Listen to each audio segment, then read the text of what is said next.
If your organization is ready to embrace edge computing, we have good news. The 2023 AT&T Cybersecurity Insights Report provides everything you need to know to get started. In the report, we identify the common characteristics of edge computing. We found edge use cases are rapidly coming online, and we reveal how to secure edge computing. Most importantly, you'll learn how to prepare for your edge ecosystem. Get your complimentary copy of the report today. Visit securityweekly.com/ATT cybersecurity. That's securityweekly.com/ATT cybersecurity. Welcome back to Enterprise Security Weekly. Now for the Enterprise Security Weekly news. You can check out securityweekly.com/ESW344 if you want to follow along as we go through the news or for links to the articles that we're covering today. Joining me today is Mr. Tyler Shields. How you doing, Tyler? Good. What's up, Adrian? Good to see you.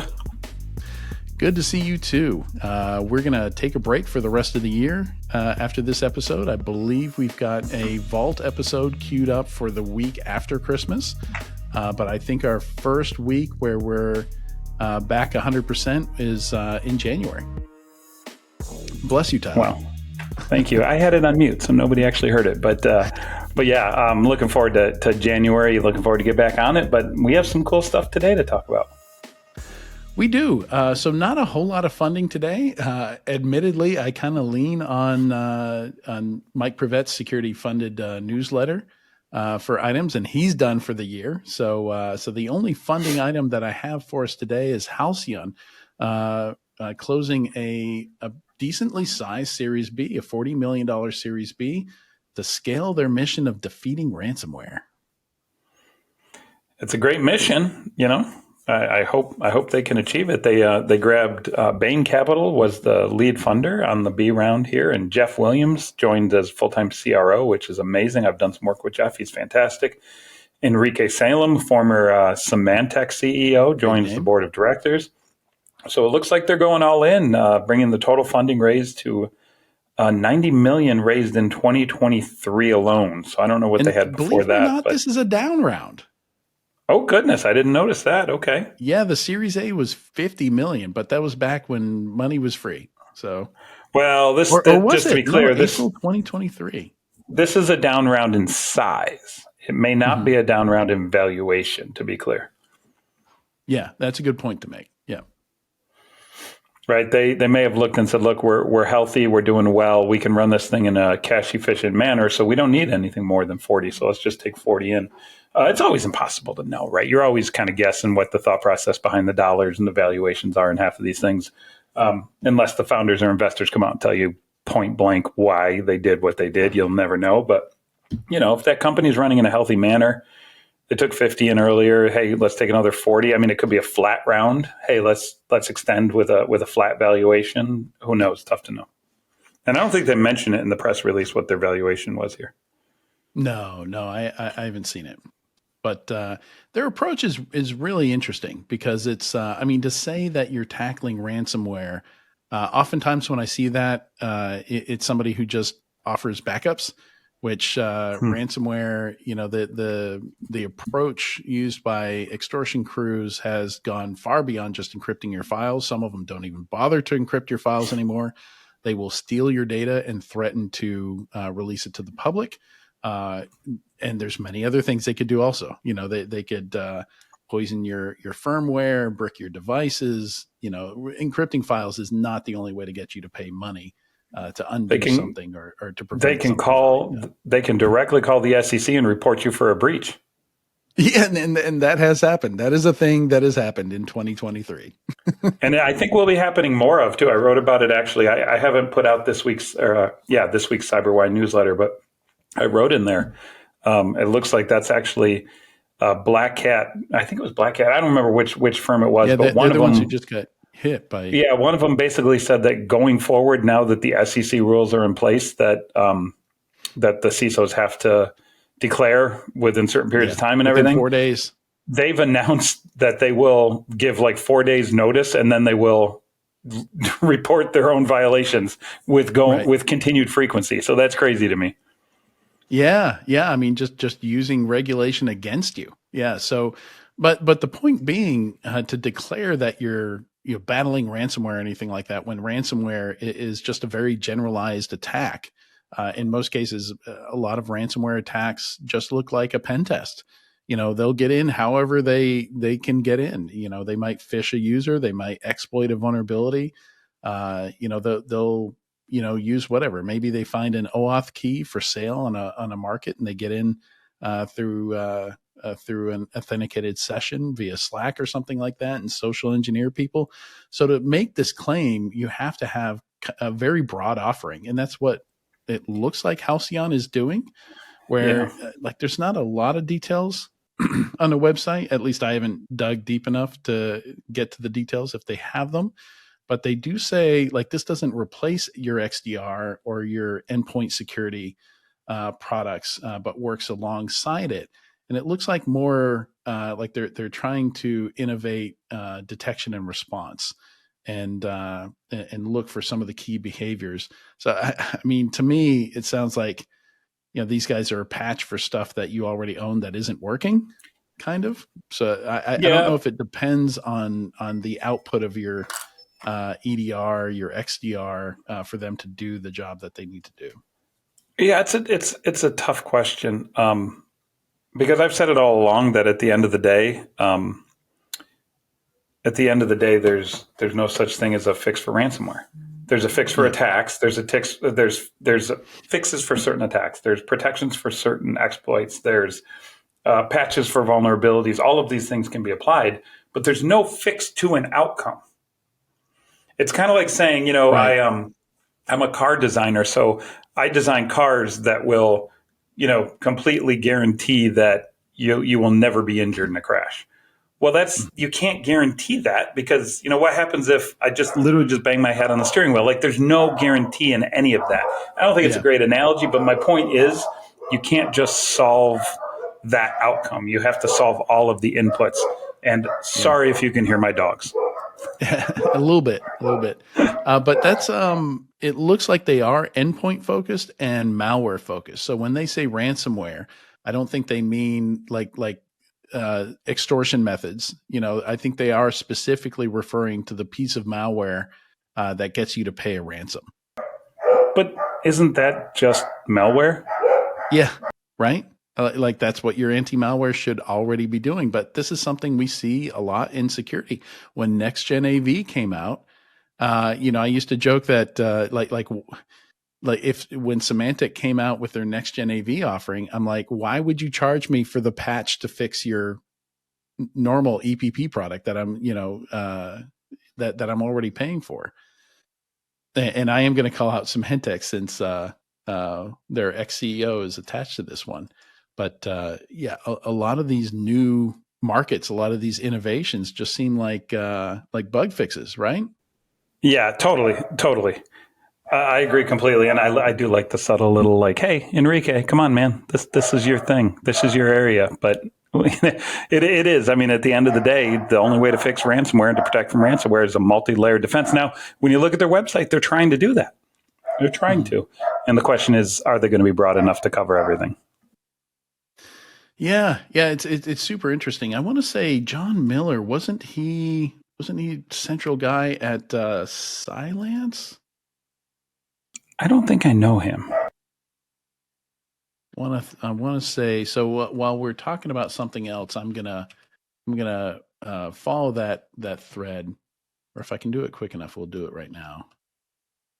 I want to say he was attached to Cylance at some point, or one of the Next Gen AVs. Yes, he was at Cylance for 4 years. Chief Research Shouldn't that be Officer. fixing the problem? Shouldn't your Cylance and your endpoint stuff fix the problem already? So yeah, I mean, to come out of, so Cylance was a fix for antivirus. So we had Next Gen antivirus. So this is next gen antivirus, I guess.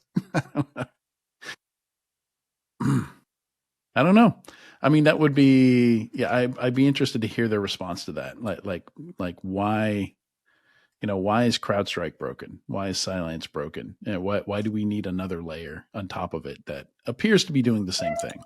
As my friend Rick Holland likes to say, expense in depth. Expense in depth. Yeah. And Rick Holland also loves a lightweight agent. I don't know if these guys are deploying a lightweight agent or just hooking into the existing products there. So, I mean, that would be better from a deployment perspective if I don't have to deploy another agent, if I just use the output of CrowdStrike.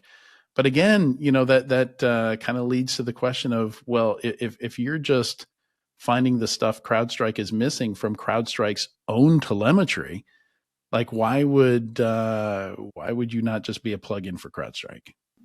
I would love to have the folks at Halcyon come on the show one day and do an interview with us to explain exactly how they're able to protect. Because at the end of the day, I like what I see on the website. I really do. Like, in theory, a lot of the stuff they're putting there makes sense. But for me, ransomware is not something that's protectable by a tool. It's the output of an attack. And I want to know if they're actually able to protect against ransomware, because their entire marketing messaging is centered around that message. This looks like an endpoint product, though, because when I look at supported systems, it's very specific. Windows Server, this version, this version, this version, Windows 10 and 11, Linux coming soon, Mac OS coming soon.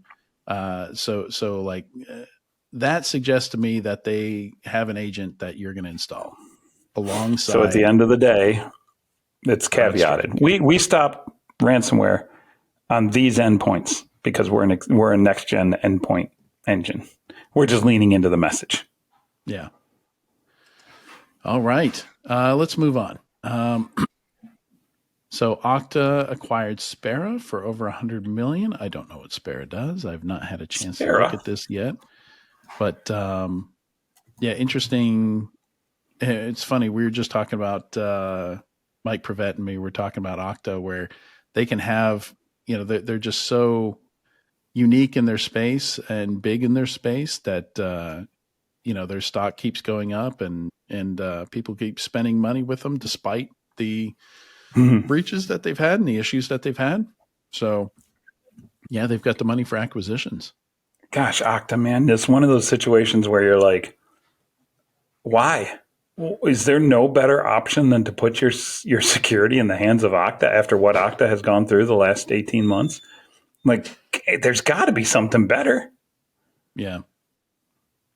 Yeah, so it looks like account takeover prevention, prevent stolen credentials and phishing attacks with Spera. So identity security posture management platform. Yeah, so they had only raised $10 million prior to the acquisition, so they got a 10x multiple on invested capital.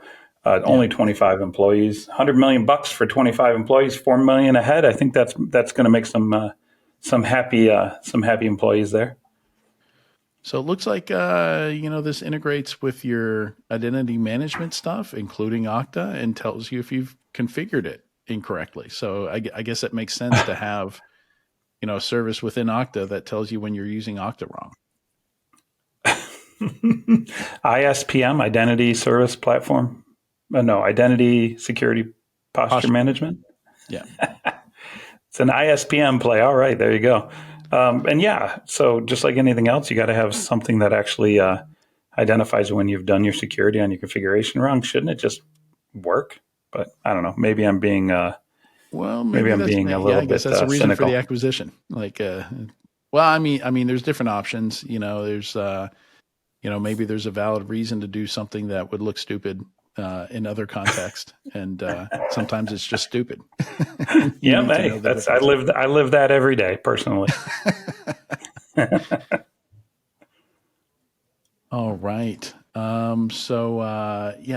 This one's actually linked to a tweet. The next one here, OpenView Venture Partners winding down.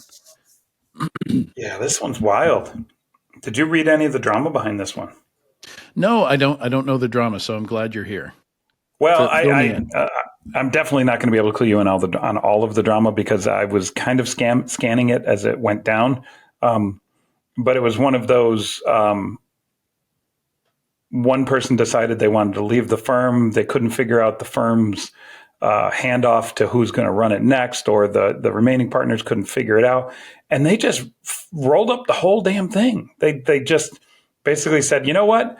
We're just going to return the capital and we're going to wind this thing down and end it. Which when they only closed their last fund 9 months ago. They closed their 7th fund at $500 million, $570 million of committed capital from limited partners. And then they have a falling out amongst the general partners and can't figure out who's going to run it when the one head guy retires or wants to get out, and everything just goes completely sideways. So I mean, I was just shocked. Back? It feels like a really unexpected end and exit to OpenView. So yeah, it says Datadog performed well, but Expensify so far is in deep trouble. I didn't realize Expensify was having trouble. Yeah, I mean, really, you can't. If you dig around, like the firm is based in Boston, and they have a bunch of limited partners, and basically they told them just out of the blue, said we're going into voluntary suspension mode. We're done. We're going to suspend everything and figure out where we go from here. On the most recent fund, they laid off a big chunk of their staff, and then eventually just turned around and said, you know what, we're going to close the whole darn thing. I believe a couple of the partners, I don't know which ones. Now these are guys that have been there a decade. It's not like they're fresh partners trying to figure it out, or it's a new fund of a year or two. This fund's over 10, 15 years old, right? So, I mean, it's just completely shocking that they're just like couldn't figure out how to work with each other in a way that made sense, how to share carry, how to get carry working in a way that converts to a new fund. I think maybe one or two of them went over to a new fund or built their own new fund, but yeah, it's just a bizarre ending to an iconic, Boston-based VC. Yeah, I wasn't familiar with them, but the tweet here says describes them as the creator of PLG and like one of the early cheerleaders of product-led growth. Yeah, if they were at Datadog and some of those other firms that were early PLG firms, I can definitely believe that. Expensify was for sure, right? Like yeah, no HR brought Expensify in. Employees brought it in because expense processes sucked so bad and still do in most cases. Yep. I did read somewhere that the firm did send a letter to limited partners that said that they are planning to come back with a new strategic plan within 180 days. I believe that was before they folded completely and gave up, though. So that was also part of the drama. Is they were saying things like, "We're going to figure this out. We're going to come back." Why would you need 180 days? How about 24 hours? Well, they sent. I know they sent an email or a letter email to the LPs and said, "We're going to figure this out. We're going to sort it in 180 days. We're going to have a new plan. So keep your capital with us. Don't run scared." But then I believe that was before, from a timeline perspective, before they then sent a follow-on email that just said, "You know what? Forget it. We're out." Yeah. Well, they never took it anyways. So the way that stuff works is it's a committed capital. So all that means is that the LPs committed the capital to you when you're ready to make a capital call and put the money to work. They just said, "We're not going to call the capital." Yeah. Right. Oh, interesting. I did not realize that. Yeah. There's going to be HBS story, a Harvard HBR story, Harvard Business Review case study probably on that one at some point. Mm-hmm. Yeah. We'll look forward to that and keep an eye out for that. Next one here, some great analysis of. So we were just talking about preventing ransomware. I think this is really. It's everywhere. I mean, I'm not saying you shouldn't check out Halcyon, but I'm saying you should also read all these reports that are out there on how these threat actors actually do what they do, and get familiar with that, and that should inform your due diligence of products that say that they're anti-ransomware, right? Yeah, lots of good details out there. Super interesting report. I haven't had the time to read the whole thing, but I mean, it covers so many different threat actors, industry sectors that got hit by this particular actor. It covers, defense contractors being compromised, escort services being compromised, like all sorts of crazy stuff in this report. So, this is the type of report that I used to deep dive and really, truly understand. So if you're technical bent, this one's going to be right up your alley. Well, it's good insight into a lot of the really early stage stuff that threat actors do, like how they choose targets and things like that. And it used to be like we used to give the advice we used to give is most companies just were not going to be a target. We're not a big enough target. But if you look at how these actors find their targets now, it's just so random and opportunistic. I think in a lot of these cases, and one of the points I'm making here is that they really don't care who they hit. They're hitting cancer centers and stuff like that. I don't even Well, think they know they're hitting a cancer center in a lot of these cases. Like probably half that's the not how time they they find the don't. low hanging fruit. Well, I think part of it too is if we think of like back when we were young, when we were up and coming, right? The incentive a lot of the times Are you was, calling me old, Tyler? I'm calling me old. My beard is grayer than yours, buddy. It is. The incentive was a website defacement back in the day, right? Like nobody was compromising for cash. They weren't making money Certainly off not. it. No. And now it's, hey, if even what's interesting is you can make a lot of money by hitting MGM and getting a massive 7-figure payout, but it's harder. They're going to involve the FBI immediately. There's going to be like major issues with that can make it difficult. Or I can hack 20 $500,000 or $250,000 targets that are much smaller, and they're a bank, a regional bank, or a cancer center, or a hospital that have zero security. That takes me literally no effort, and be very opportunistic. I found an open one, and I can make a couple $100,000 quick on it, and I flip 20 of those in the same amount of time it takes me to deal with the fallout of an MGM hack. So why not do the little ones? All about quantity of low hanging fruit, and you can go Now through it's all about the dollar. You can go through the same exercise that the attackers are going through and see if your company shows up and looks like low hanging fruit to somebody. It's straight up a business, right? There's two different ways you can build a business. When I build a lot of cyber businesses, first thing I ask it looks on like the building a go-to-market, marketing funnel, right? yeah. First thing I ask on the go-to-market in the company, I'm like, hey, are we selling 7-figure deals or are we selling 5-figure deals? Because that's going to help me understand the volume of them that I have to do to achieve our goals. That's going to help me understand how we market, how we figure out our targets. There's no difference. It's just that I'm not doing anything illegal and they're directly looking for exploits. That's the only difference. They're building a business. Yeah. So, if you're on the defender side, figure out if you are in the marketing funnel for a ransomware crew. If you're the ICP. If you're are you the ICP? And then when you go through this whole thing, man, this is just a treasure trove of like literally step by step to describe how they do, all the way down to progressing from host to host within, how their encryptions work. Like it's a literal step by step how to when it comes to doing these things. So see how you fit into that. See how you fit into the incentive structure. See how you fit into your network being potentially, or your systems being potentially targeted and at risk for these steps that are outlined in this report. And I think you're going to be very happy you did. Yeah, and there are literal, you can tell they have real programmers now, the bad guys, because there are literal rickrolls in the in their bash scripts. I didn't even see that. How funny. Yeah, you got to scroll down. There's a lot of information in this post. So you got to scroll so down much a ways before you get to the rickrolls. But yeah, this stuff is gold. Like every defender should be reading through this, checking this out, making sure that these techniques they're using, these methods they're using are visible to you. The OSINT techniques they're using, you can use with your own company to see if you're going to show up on any of these lists. So, that's a way that you can avoid being a target. Make sure you're not going to show up on any of the lists using the same techniques that the bad guys use. Yep. All right, next item here, number 5. This is the latest essay from Katie Teitler-Santulo, who could not join us today.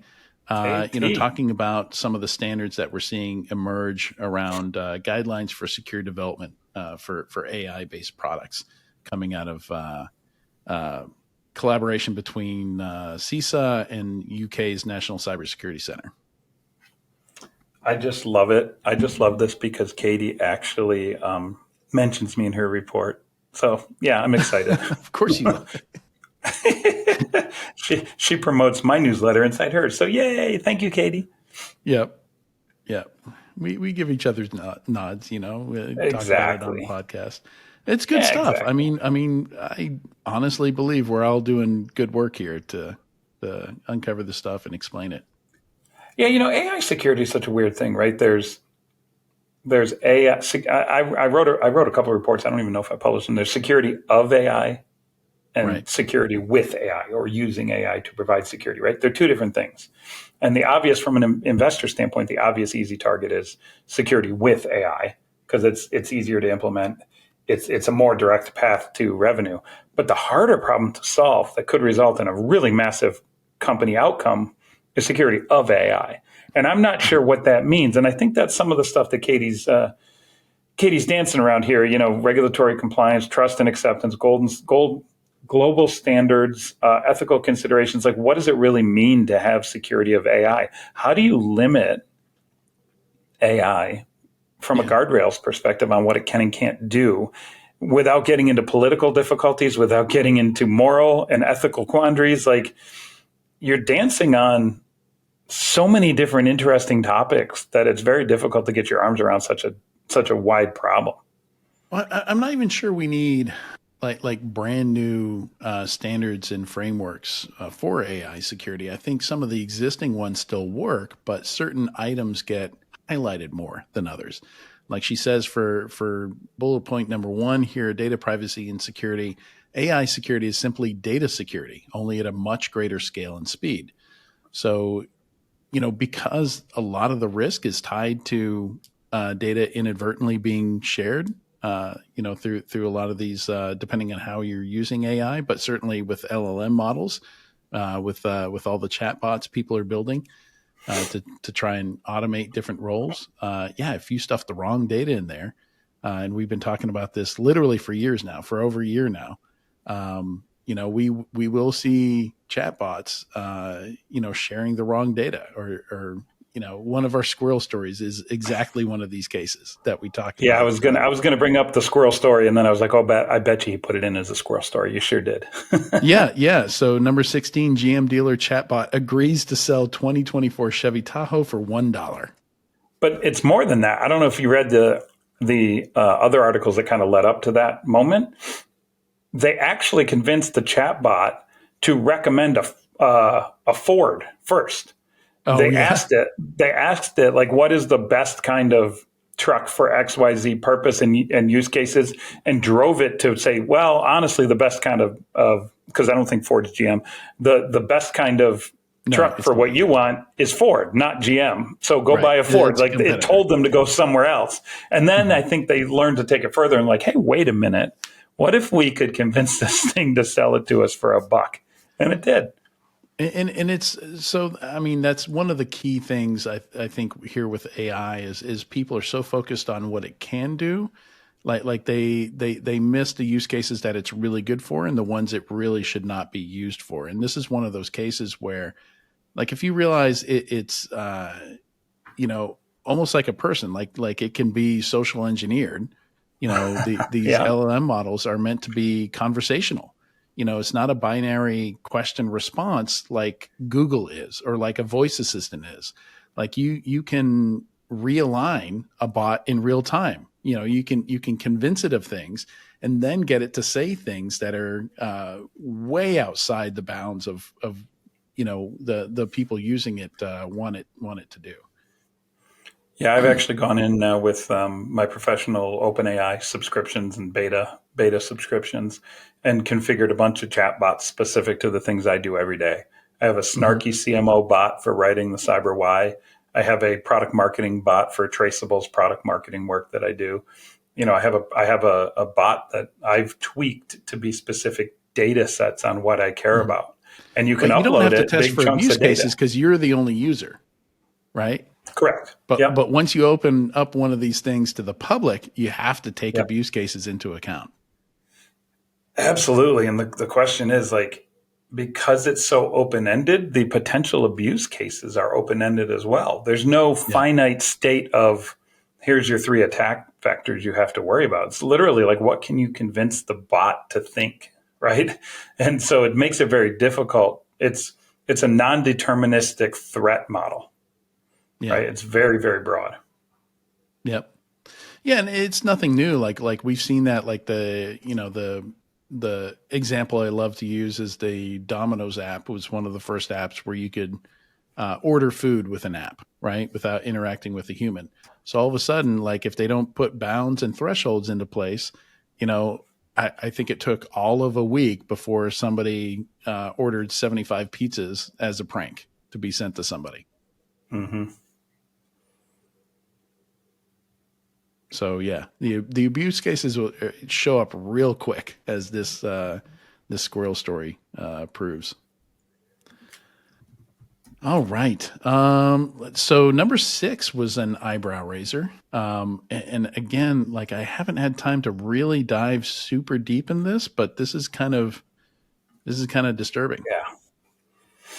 Yeah, this one's Because interesting. I don't know So about I you, but heard of, this happens to me all the time, where I'm having a conversation with somebody about something, and then it shows up like half an hour later on my phone in an ad or something like that. it Does happens that way happen to too you frequently. too? 100% happens to me. It happens way too frequently for me to think it's just random. Um, Right. and not only that, but yesterday I was having a conversation about some music, and I did not say the G word, right? That ends in oogle. I did not say it out loud, yet my phone kicked on, had heard everything that I was saying, and started playing that song for me. And I never said the G word. I don't know what triggered it. Yeah. I was having a conversation about a particular song with someone, and it just came on my phone. And all I can think of is, you know, gosh, it's so easy to accidentally trigger these things. Or in the case of this particular attack or this particular incident here, Cox Media Group had the capability to listen to ambient conversations of consumers through embedded microphones and smartphones, smart TVs, and other devices to gather data and use it to target ads. So another interesting thing here, Adrian, is what if we have one of these Cox Media items in your home? It picks it up. And now you got to understand all of that PII is interconnected with massive advertising networks. So Yeah. what if that is being sold and shared instantly, and then it gets back to Yeah. Google and appears on your phone? There's a Yeah. whole potential for back channel on that too. Not even just direct issues, but back channel issues if you have one listening device. Yeah. Yeah. All that stuff is connected. Those ad networks, all that's fully automated. Even auctioning off the data and stuff like that. All that's automated and happens in real time. And the thing that kills me is they're just bragging about it on the website. Mm-hmm. Like you know the way they talk about it on the website is really.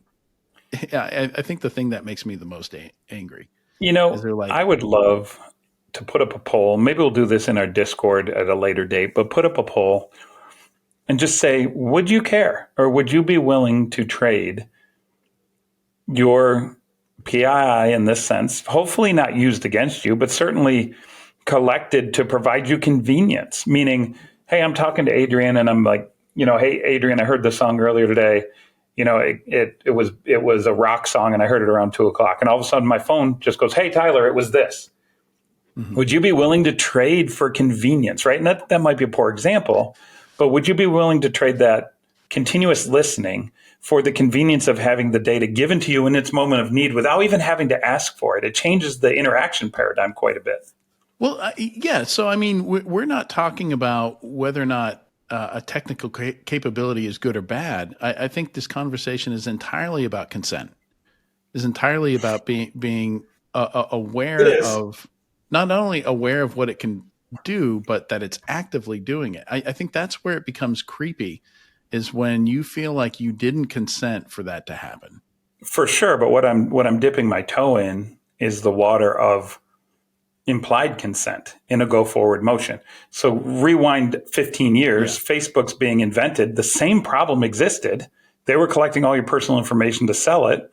We all knew it. All the cyber people knew it. Yeah. If you're not paying for the product, you are the product. Fast forward 20 years, nobody cares. Will that happen on a listening basis as well? And my bet Yeah. is it will. Will the outrage, uh, get diluted? And yeah. It will. I don't Yeah. think Well, people care enough. And maybe I'm just a cynic, but I think in general, people will trade just about any privacy for convenience and ease of use. yeah, I'm not sure our kids care. No, I Yeah, guarantee my kids don't. yeah. I mean, we find it disturbing. Maybe they find it convenient, and yeah, it just gradually erodes. I think in Yeah, some no, I mean, countries that's not going to happen. Like, that's a very U.S. centric thing, I think. Yeah. And I think Yeah. the reason I bring it up is, you said, it's creepy to you what they said, what it was collecting and how it was reacting. I don't know. I don't know if that lasts forever. I just don't think it does. I just think at some point you're going to have listening things in your house that trigger an automated AI system to get you what you need, so that when your wife yells at you, "Hey, we're out of toothpaste," thanks, it's already recorded, ordered, put on the backlog, and on the Amazon truck to your house. Right? You don't even have to think about it. Right. I mean, we're only one step away from that right now. Like Amazon Mhm. had the little buttons where you just press the button and it orders more, and they discontinued that. Nobody likes pressing the buttons. The batteries eventually run out. Um, you can ask it. Well, it was kind of funny because voice assistants seem like the future, and they worked like 50% of the time. They were just really kind of shoddy, and still are today. Like trying to Mhm. use Siri is awful in a lot of use cases.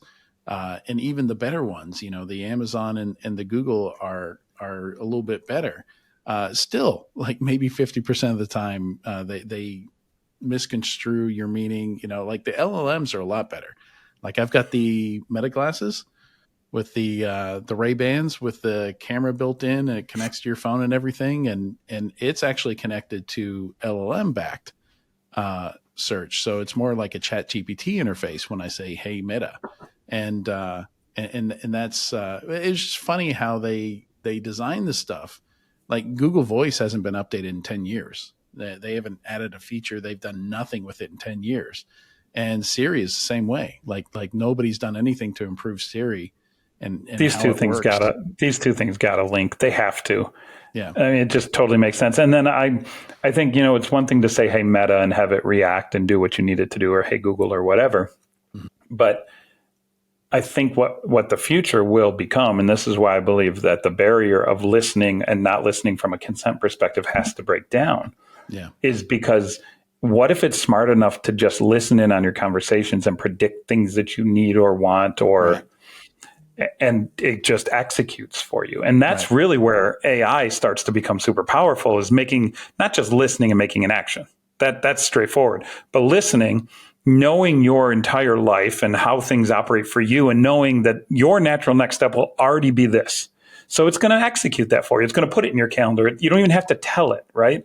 And it becomes literally a parrot on the shoulder assistant that just Hmm. listens to your life and makes things happen. So I think it has to break down. As creepy as it feels to people like us, I Yeah. don't think in 2 generations it's creepy. It's just part of how we Yeah. operate our day-to-day lives. So that is the design of the glasses. Like the glasses, what you have over the phone is you don't have to pull anything out of your pocket. You can do it all via voice, and it has a camera pointing where you're looking. So Mm-hmm. it's not. I haven't gotten that software update yet, but they've promised that it will. There will be a thing where you can say, "Hey Meta, uh, uh, translate this sign into English," and it's going to know to take a picture and translate that sign. Or, "Hey Meta, what am I looking at?" It knows physically But you're still having where to you trigger are. it. You're still Hmm? having to trigger it. Yeah, yeah, you do, and I think that's going to be a big hurdle to go over, right? I think at some Because point it's got to first go of away, all, if though. it's always automatically doing that stuff, I don't think we have the battery technology for that to last more than 30 minutes, and you're going to have to Agreed. recharge it again. Today, I'm Yeah, talking a 10-year future, right? yeah, But if you're at an event and the speaker pops up a QR code and you're just looking at it, don't say, "Hey Meta," yeah, have the AI automatically knows the QR code. It knows yeah, you're at an event because it's AI. It can do all that. It knows you're at an event, knows it's a QR code, and it goes and it looks and it's like, "Hey, this is a person that Adrian's going to want to connect with because yeah, he knows they have 20 mutual friends and he yeah, connects with these kind of people all the time. I'm going to send this person a thank you note." Like, yeah. and I know I'm taking Already, it to a extreme, but yeah, already Google Translate has a mode where you can tell it to just keep translating everything you hear until I tell you to stop. So that's kind of what you're talking about is that's where kind it's of going. live mode that stays on. Like if I'm walking around a city in China or Japan or something like that, and I cannot read, any of those written languages, the kanji and things like that, I'm probably just going to want it stay on all the time so I can look around. And as I look around, Yep. read the names of all the shops and the thing and the signs and the billboards that I'm looking at. Like I don't want to have to ask it every single time because I Yeah. understand none of it. Right. Right. And at the end of the day, what that'll be is just yet another compromise of our privacy, just like Yeah. Facebook and social Yeah, the media abuse was there to is our huge. Yeah. privacy, But so is to the our written and convenience. photos. This is now just going to be the same invasion of privacy Yeah. to our day-to-day audio. But it's hard to ignore the convenience, right? Like that opens up travel to so many people, and travel, experiencing other cultures and things like that solves a lot of social and political problems, So 100%. it's that there's a lot on both sides there, Well, right? it could be also as simple, Adrian, as, hey, why, I get out of my house and I take a right onto my Route 64 by my house, and it goes, hey, Tyler, your kids get out of school in 30 minutes. You're going the wrong way. Like, Yeah. it knows my calendar, it knows where I am by GPS, knows my directions, noticed I turned the wrong way, and then tells me, hey, stupid, your wife told you to go she told you this morning, because I recorded it, she told you to get the kids at 3 o'clock from school, Yeah. and you're forgetting them. Like, that's possible when it listens in on your world. Yeah, but the kids having to wait because dad forgot, like that helps build character. So how are your kids going to build any character if they can't benefit from the Society's loop? getting so weak. Society's getting so weak.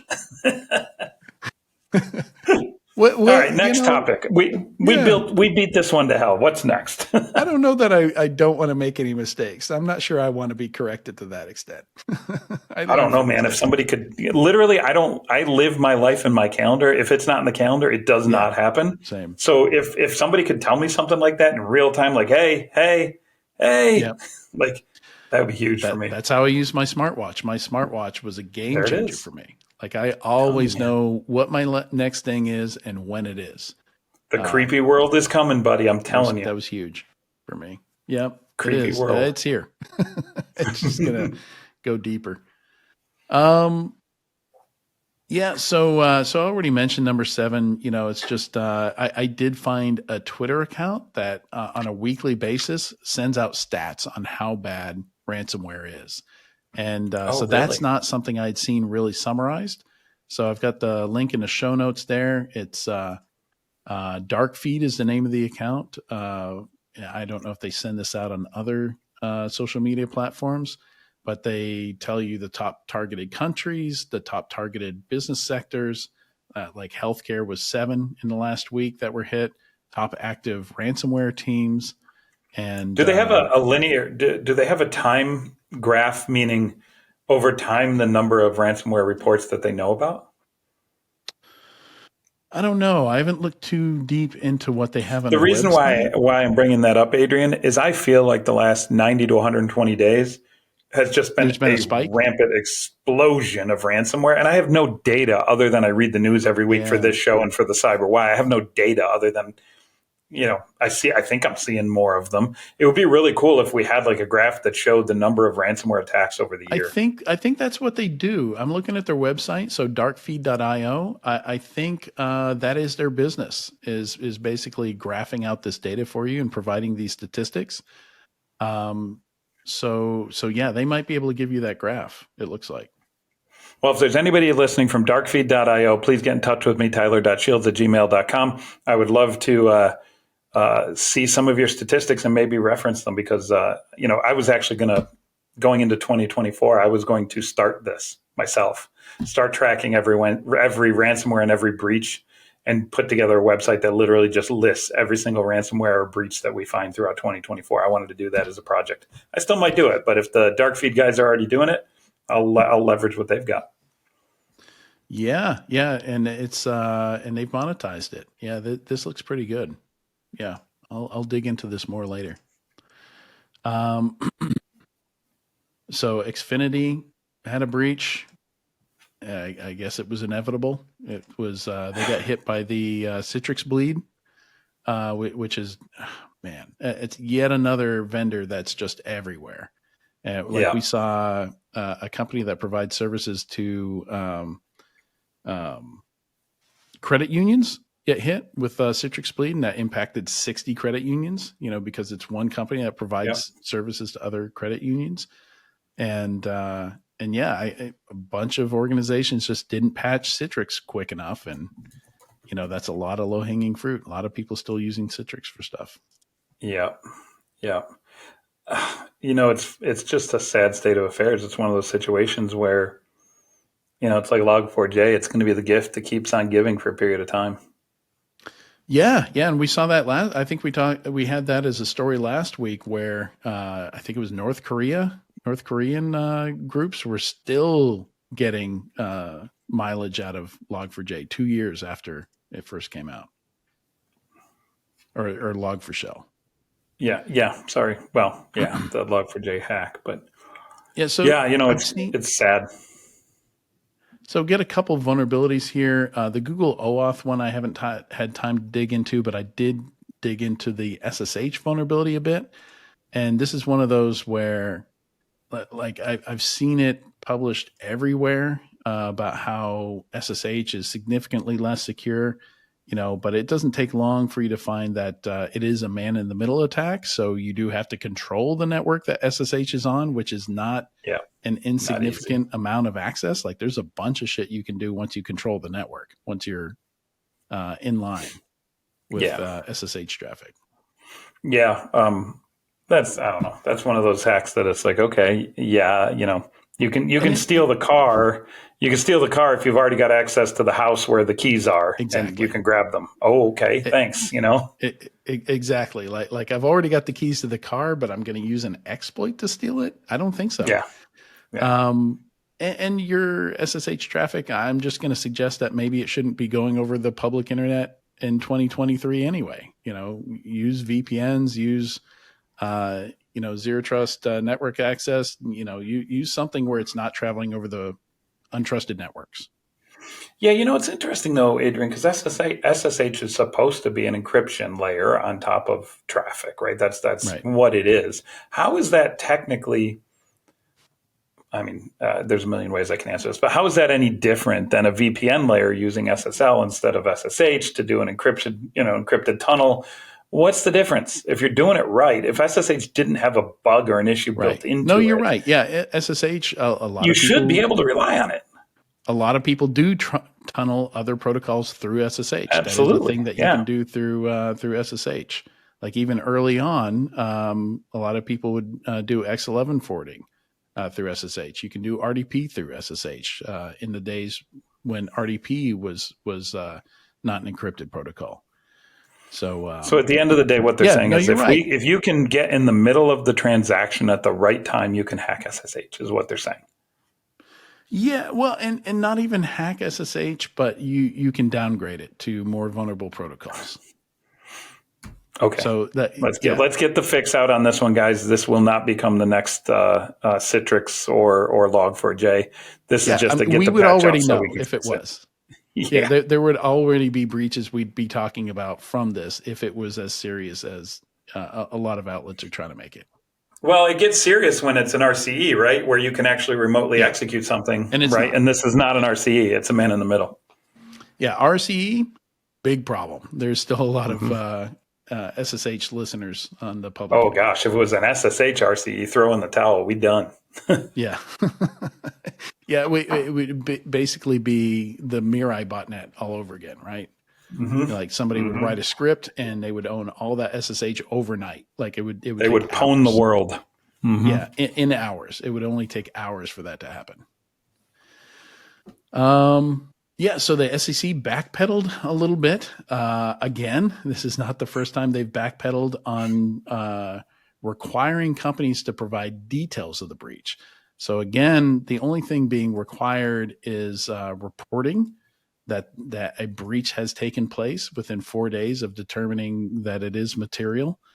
And so not really any new news here, except I think it's live now. Like this is a thing that all businesses have to do. I think in the past it was only certain businesses that were affected by this, like critical infrastructure and stuff like that. So now it's everybody. If you're publicly traded, you got 4 days to notify of these breaches, but you still don't have to provide details, which is what we really need to learn from breaches and mistakes.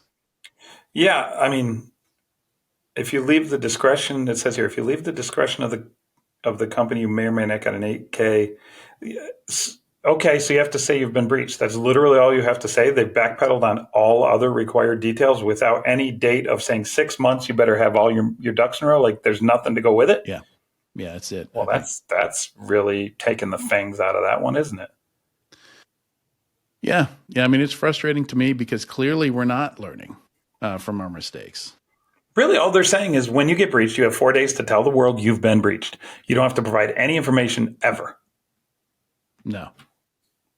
Not SEC's not going to tell you that. Like Not at the know, SEC level, anyways. Yeah. Yeah, class action lawsuit, you can maybe do it, or sometimes the government orders an investigation, and we see like a special case, but those are exceptions. That's not going to be the rule.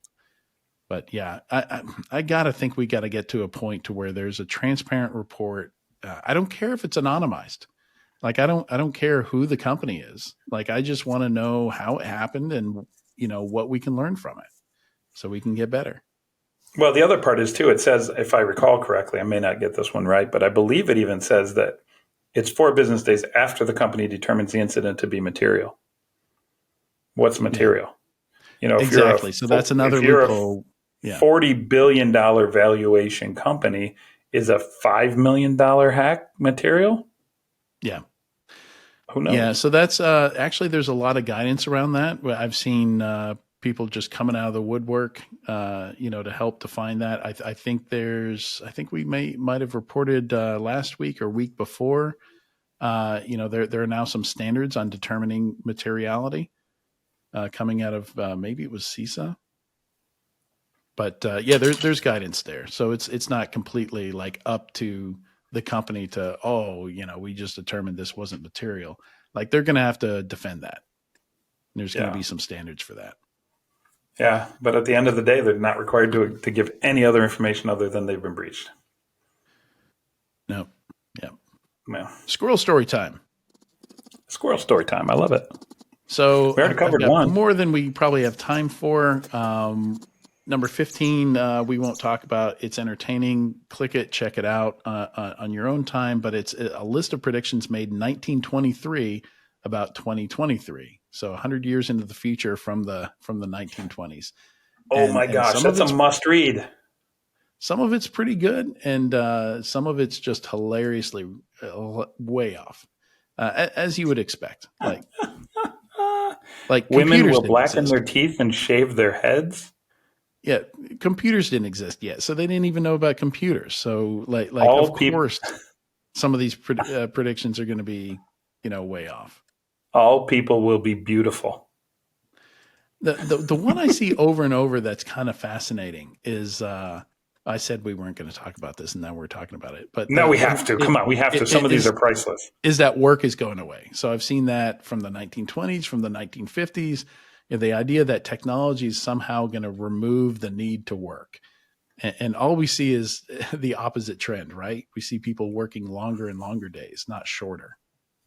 Oh, I'm definitely going to go through these. But here's one that I'll end with. War will be wireless, and we might have telepathy.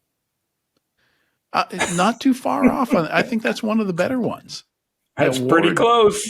War definitely, they didn't know computers were coming, but absolutely. It's people will communicate using watch-sized radio telephones.